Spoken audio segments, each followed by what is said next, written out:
Well, hello there, mini wargamers. All right, in this video, I get to unveil and showcase a new upcoming miniature for Return of the Tripods. Yes, crazy.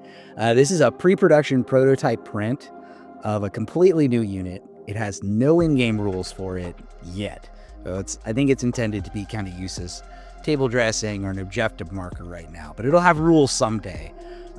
So first, I'll do a quick live reaction unboxing. I'm going to follow that up by quickly assembling and getting this thing tabletop ready. If you want to follow along in the hobbying, you can. But it'll culminate in a showcase of this miniature with some final pictures and a little turntable action. And then I'll just close it on out and wrap it up. All right, let's go. Oh, maybe I can go right down here. Yeah. Okay. I didn't damage anything. Okay. All right, I think we're on the road now. Oop, oh, okay. There's that. Oh, very interesting. And there is this. Wait, 42 centimeter mine worth a big Bertha. It's a big gun. Holy smoke. It's a big gun for the Germans. Whoa. Big bada boom. Big. Bada big boom. Big. Look at that. Okay. Wow, it's got a write-up on it, a parts manifest. What are you, Brandon, man, dude. I'm gonna learn words like trunnion and tractors. Okay, this is basically the whole assembly guide. Bertha, come to me. All right. How are you in here? You are packed in. Okay. Wow. Okay, that looks like the main barrel here. Look at that. Okay, sweet. So just an objective right now. Doesn't have rules to go bang, bang, bang. But we kind of have like, don't we have some off-table assets where we can call in artillery strikes and things like that. So like, you could have this back there and say that's the thing that's shooting, right?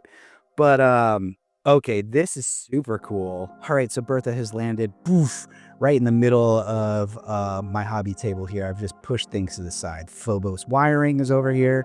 Come say hello, Phobos. Hello. And we've got some magnetization of an assault tripod over there and the remnants of a British Army. Bertha, we're just gonna muscle up and get her done, get her built. I've got her here with her wheels there, and I sent that. Just the wheels are just placed on, not glued yet. I sent that quick impression video, and I went, Brandon, mission complete. He went, oh, awesome. But one thing to note, he said the foot pads at the front of the gun carriage are broken. And he was talking with me a little bit about that. He's like, you know what? That's likely because I'm not using the typical production resin, which is a more expensive and durable resin. It's got more flex in it. This stuff is more brittle, I guess. And then the other thing he mentioned was, he said, you always start building these things as realistic and as one-to-one as you can possibly get. So what we may do is just beef up that section a little bit more. Oh, wow. Look at that. I didn't even know that, like, the breech or parts of the breech. Yeah, look at that. This is so, can it on camera? Like, what? It's just neat. Just flipping cool.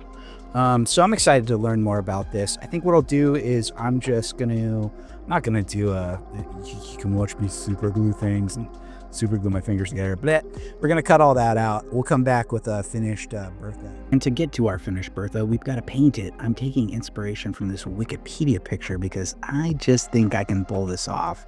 So I'm priming an Ace red oxide spray primer, cheap, at my local hardware store. I'm then gonna go over everything with a Vallejo Model Color tan yellow, and then finish up with some spray can tricks of Army Painter Army Green. Here it is in red oxide, and yes, I broke another part. Oops. Told Brandon, he's like, yeah, that one needs to be reinforced too. I figured. Here's me doing a quick, just brute force, tan yellow over the top of that prime, and really leaving things uneven and having more texture come through is actually a really nice look. So, you know, if you're following along with a paint job like this, feel free to keep it sloppy. It'll turn out something like that. And then this was the very painstaking part.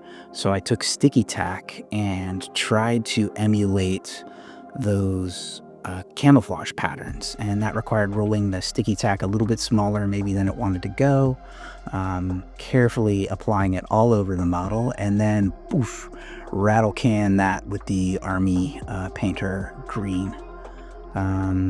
This is always satisfying hobby footage, pulling that off and getting a look at what occurred.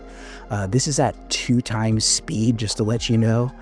You want to do this stage if you're doing it very slowly, because, for example, like the walkways on top of Big Bertha and just how the shield is attached and things like that, there are some lighter, more fragile attach points. So just go slow and it will come out looking lovely. And then you'll have this big pile of green spaghetti, and oh yeah, look at that. It's starting to look the part, right? And you can see I kept the wheels in the tan yellow like the picture was. And then I just heavily applied Liquid Skill Abrax Earthshade all over it to oil it down. Of course, we've got to do the base. So I'm making desert bases. My Germans are in East Africa, of all places. That's where we're fighting the tripods in my universe. And to do these, I'm using Milliput. So you've got a yellow and green. What you're just going to do is mix equal parts of it. I always get a little bit too much. That's okay. It advises you to use gloves, but I'm a barbarian and never do. You just mix that together so it's all nice and even, and then start applying down on the base. Now, what's good about Milliput is you can smooth it out with water like I'm doing here, and it's just much more hardy than something like, more durable than something like air dry clay or things like that. For the overages, I'm just using my brutalized hobby knife, the one I glued to the mat, yes, to cut pieces of the Milliput off and make that look like a very crisp edge along there. If it's a nice crisp edge, it looks like it's been cut off, so it goes on for forever. Infinity, it's the art trick. Now let's just place it on the base, get an idea of sizing, how are things taking shape, do we like the way things are looking? Yes.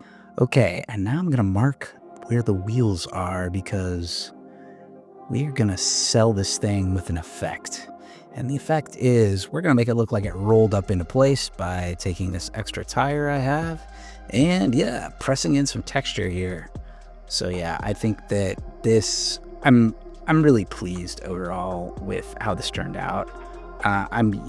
This is basic hobbying skills here. There's nothing super fancy. At the end, you'll see, but it's a really good tabletop standard, I think. And yeah, there it is. It's starting to look the part. Now, if you leave it on there, it will adhere and be stuck there. This is obviously back in time, and I needed to paint it, so you gotta wiggle it out carefully. And obviously I pressed those front wheels in, so they kind of have notches and guides to go after. Then we're doing, like you've probably seen in a million miniature videos, we've got white glue, and we're gonna glue down texture. Yes. This is just like a little bit heavier than a 50-50 mix. We'll make it up. It's 70-30. 70% Elmer's glue, 30% water. Yep, that's it. Mix that precisely. No, just so it's a little more runny than what it is. And then what I've got here is something that I've kept on hand to unify all the German bases. It's just a mix of sawdust, Woodland Scenic's ballast, fine or medium ballast in the gray. The sawdust is the tan. And then I've got a little bit of tile grout in there as well. Yeah, and that mixture just kind of goes on there, and gonna apply it down in several different layers, and then kind of wait for it to dry a little bit. And then I go over and add some more of the Elmer's glue mixture on top, and then sprinkle on baking soda. So you can see that very fine powdery looking sand there. That's just baking soda. And I'm sure they make like snow effects or sand effects or things that look like sand at 15 millimeter. But baking soda is great, just on an Elmer's glue. And then this is primed in an Ace primer. It's called an ivory white. Then I got burnt sienna craft paint. Just go over the top, sloppy as can be. And we're gonna dry brush. You've seen a million tutorials on how to dry brush. Not gonna do it. I got a beige and I think that's a desert yellow or a sand yellow, and it starts to look like that with with tufts rather on it. And you can see I'm leaving the deeper parts a little bit redder, so that's where the moisture would be. And now I've just been dreaming in my head. I feel like the loader arm could do with the little ammo cradle and a shell. And it just so happens I have some different lengths or different diameters of straw. And I think I just take my hand at scratch building a shell and a little loader addition with some thread. So this is what I'll come up with. Yep, there's a milliput shell end. Just apply the same paint job and bang, showcase. This is what she looks like when she's all done.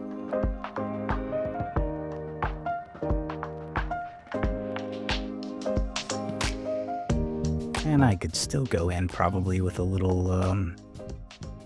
dust and debris on the walkways and get it to sell the effect even a little bit more. Here's what she looks like with those prime German troops. Yeah, funnily enough, Big Bertha is now my first fully finished German unit for the game with no rules. But she's actually kind of helped me figure out how I want to do the rest of my German army. Now you can see my heavy application of liquid skill there, the thread over the top, the darker, more moist look of the soil down below, and yeah.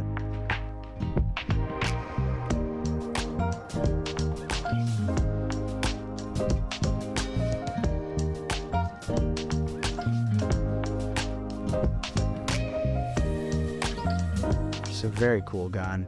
You know, I'd always heard about the Krupp guns that destroyed the Belgian forts, and this is the one that they're talking about. And you can see how close I got on the colors, right? I mean, I'm very pleased with how it came out. So, as always, a big thanks to Brandon, everybody, the whole Return of the Tripods Abnormal crew, bringing us all quiet on the mushroom front again. What a great game. I have left links to Big Bertha, the artillery gun, and Bertha Krupp in the description, as well as links to all the Return of the Tripods, all quiet on the Martian front goodness. Come join us on the Discord, show us what you got going on, chat with us. It's always a good time, and I'll catch you later. Bye-bye.